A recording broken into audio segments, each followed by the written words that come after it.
the #1 best way to remove dental plaque, aka tartar. I stumbled on something that's a game changer. This is not only going to get rid of your tartar, it will also help you prevent cavities. This is going to be really important with children as well as adults. Plaque and tartar are biofilm.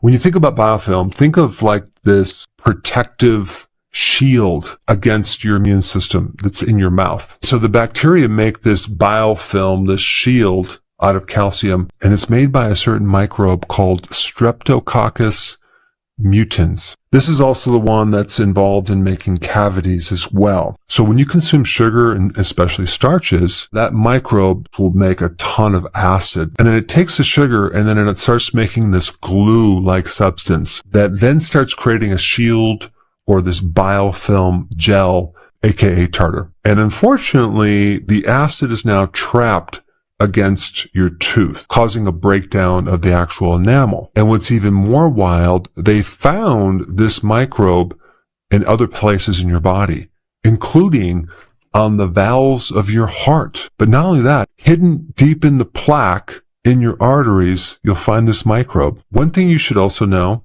is what's worse than just sugar is when you add a sugar and a starch. That will form a glue that kind of sticks to your teeth even more than the sugar. How do we remove this plaque? Okay, of course, #1, stop eating sugar and starches. #2, hydrogen peroxide, 3%. Make sure it's food grade. And use a half of a teaspoon. Hydrogen peroxide is very good to start breaking down this biofilm and also make your teeth a little bit whiter. And then you're going to use half of a teaspoon of baking soda. All right, so why are we using baking soda? Well, it's a mild abrasive material that'll help to cleanse the teeth. The big purpose is to alkalize the acidity in your mouth because baking soda is alkaline. And by the way, your body makes that as well. Your pancreas makes it to help neutralize the acids coming from the stomach. And then we're going to use 3 drops of the absolute best essential oil, clove oil. It helps to disrupt the biofilm and start breaking down the tartar. It also has other benefits of decreasing pain in your mouth. But you're going to use 3 drops of this essential oil. So now I want to talk about this additional ingredient, microcrystalline hydroxyapatite powder. Okay. You can buy this on Amazon. It's not that expensive, but it's a powder of very tiny crystals of a material that bone is made out of. And you're going to mix a half of a teaspoon with these other ingredients. It can go into the small little crevices, the little cavities, and remineralize the bone tissue and becomes the enamel around the tooth. Now we can prevent the acid from breaking down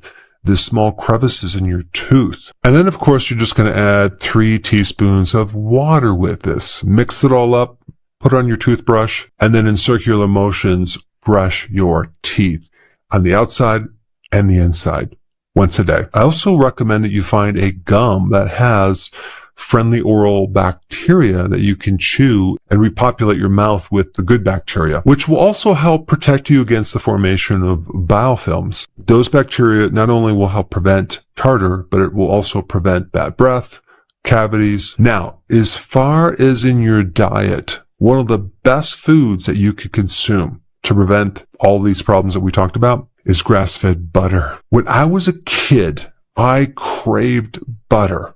For my birthday, I remember requesting a pound of butter, and I would literally just eat it. I would eat butter.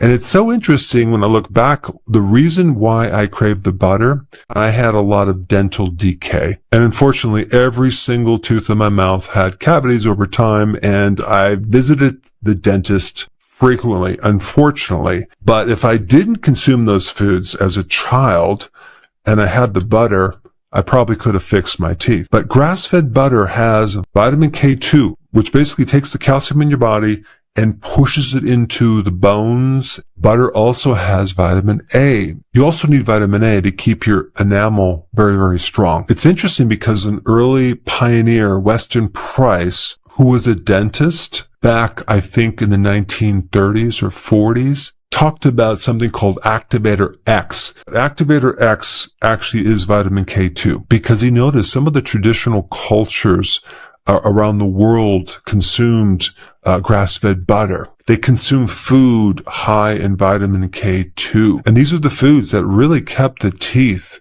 super healthy with also good dental bone structure as well. So I would definitely recommend including grass-fed butter in your diet on a regular basis. I mean, butter does a lot. It has something else called butyrate, which actually goes into your brain. Butyrate also feeds your colon cells. So wild that we were told to avoid butter because of the cholesterol and this idea that it's going to create a heart problem, when in fact it's loaded with vitamin K2 that keeps the plaque from building up in the arteries, pushing this calcium into your teeth and your bones. So butter's really good for the bone. It's also good as a raw material for your hormones, including testosterone, because all of your sex hormones are made from cholesterol. Now that you have the updated protocol to get rid of tartar and prevent cavities, go ahead and try it and then comment down below and tell me how it worked.